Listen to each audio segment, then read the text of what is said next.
be realistic with yourself and be kind to yourself. You know, you've got, don't lose your ambition or your drive or your motivation, but, you know, you've got to look after yourself as well.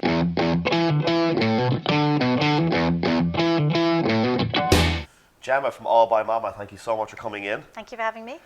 No children with you, by the way. Did you expect them to come? I kind of did, That's a shame. Look, we've loads to talk about today, right? But before we do, a little bit of context for the entrepreneurs that are watching, a little bit Allbymama and what it's all about. Sure. So Allbymama supports parents that are running a business around family life. So when we launched as a marketplace. And since launch, we've kind of listened to our community, and we now offer a few more services that sit alongside the marketplace, like meetups, courses, and events. Okay. We want to talk to you about a couple of things, right? You've had a couple of pivots in the business, and you've also raised a bit of money. You're going for your third round of funding now, but you had angel, and you've also had crowdfunding, right?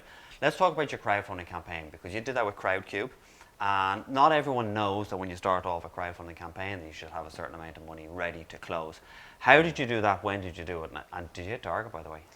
Yeah, we did. You did? Well yeah, done. We did. It was hard. It was really hard work. So crowdfunding I did in 2016. Okay. I actually did it with, I had a 4-month-old at the time.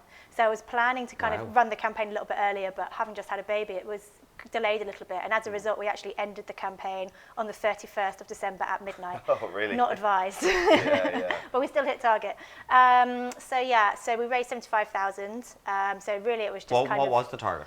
75. So we raised 76. We just got the target. Okay, So we didn't really get much overfunding, and I think it's because we basically were closing over Christmas and New Year. So it's a shame we didn't get to maximise on that, but it just happened the way it happened, basically.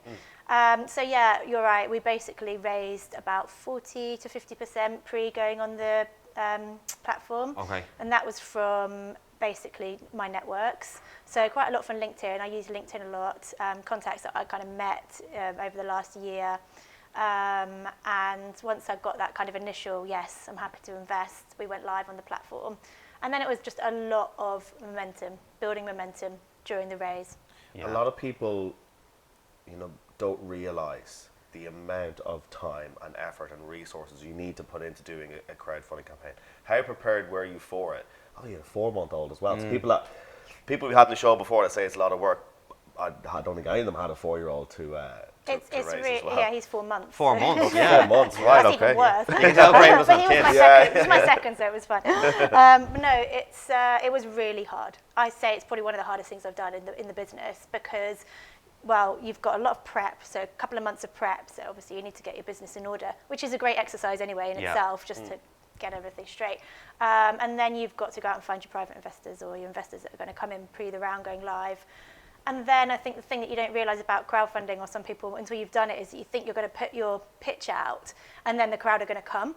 But actually there's work to be done every single day during that raise where you need to be keeping the momentum going, getting people to invest every day so that you're constantly appearing towards the top of the page on the Crowdcube platform. Answering questions. Answering questions. Lots of investors send obviously questions, so constantly going back and forth with questions. And it's a lot of fun, but trying to do it alongside the day-to-day running of the business, I think it's definitely at least 50% of my time during that was on Crowdcube. Do you think because of what you do as well, where it's also it's building a network, really? So did that help? Because not everyone, like going on Crowdcube or looking to raise money, has a network that they can push it out to. So was that a help? I think it was a help, but the majority of the money didn't come from that. It came from kind of more professional contacts of mine. I use LinkedIn a lot. So I think it's a massive tool to use if you're going to do something like Crowdcube. And also it's just a lot of pre-awareness, so warming people up, I think, before your pitch goes live, trying to get that kind of stuff out. But definitely it helps. And it also helps to be able to, we've got 50,000 followers across social. I think we probably had about 30 at that time, but that still gives a lot of content and a lot of people that potentially share for you, and you never know. So it makes it look like there's a lot of momentum. The angel money, did that come from an investor that was on Crowdcube, or was that a completely separate? That was money separate. So there was one angel that came in on Crowdcube who's now one of our lead investors. So that was great. And then the others were people that, it's networking, which I find really difficult because obviously aside from having 2 young children, you know who you know. So to get out there and go and meet people can actually be really hard. But yeah, that's where I found the money. Where did the pivot come? Right, because a lot of people say investors can guide you, and you know you should pivot this way or that way, or accelerators is quite popular for that. Where did the pivot come? So there's been kind of two, I would say, one slightly less than the other. So when we first went live, we were very much focused on like the handmade market, and that was kind of obviously handmade product. Yeah. We had a little bit more of a kind of, I don't know, cute feel to the brand. After about a year and a half, I think it was kind of talking to not just investors, but actually the customers, the people that were actually shopping from the marketplace. We decided to take a little bit more of a focus on the person behind the brand rather than the product. So, which I think was always there in the heart of what we're doing, because we're there to support parents who are running businesses around family life, but it wasn't coming through. So we kind of changed the positioning and made it more about the person who's creating the product, about them. Whether they're designing a product or it's a product innovation, they don't necessarily have to be physically making it. So that was the first thing we changed, and that really helped from the customer acquisition side of things, getting people to shop on the marketplace. And the second one came out of, I think, a combination of investor, and we have 3 non-execs now, and also just, again, talking to our community. It was the move from being, I say just a marketplace, but a marketplace to being a little bit more of kind of a services-led business where we offer our community kind of lots of different things to help their business, rather than just the option of joining us and selling on the marketplace. The marketplace slots in now as one of the options of things that they can use. You're going for a third round of funding now? I am, yeah. What are you looking to do with that? Is that just to expand more? What are you doing with the money? It's to grow what we call the business hub side of the business. Yeah. So that is the courses, the events, the networking. We're developing a kit for parents who want to start a business but need a bit of help, so a startup kit. So it's really to grow that side of the business, to scale the marketplace kind of simultaneously, but really to focus on building that community, still scaling in the UK at the moment. But yeah, it's that kind of business side of things we're going to use the money to kind of push. It's not that easy building a community, or is it? Like, no, you know? it's not. I think ours is quite peer-to-peer, so obviously I'm a mum with 2 young kids. I started the business so it's quite authentic, same as my team. Not all my team, but most of my team are parents, and there's quite a lot of authenticity there, and I think that helps with building a community if you kind of can authentically do it.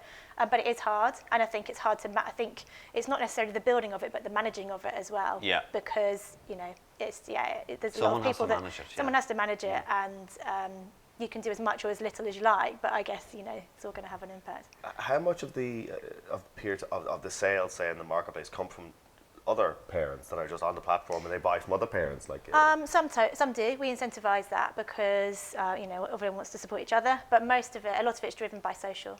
So I think main shopper is definitely mum, so we naturally attract mum as shopper. But yeah, no, it's not all from the community itself. The 50,000 followers is a hell of a lot. Yeah.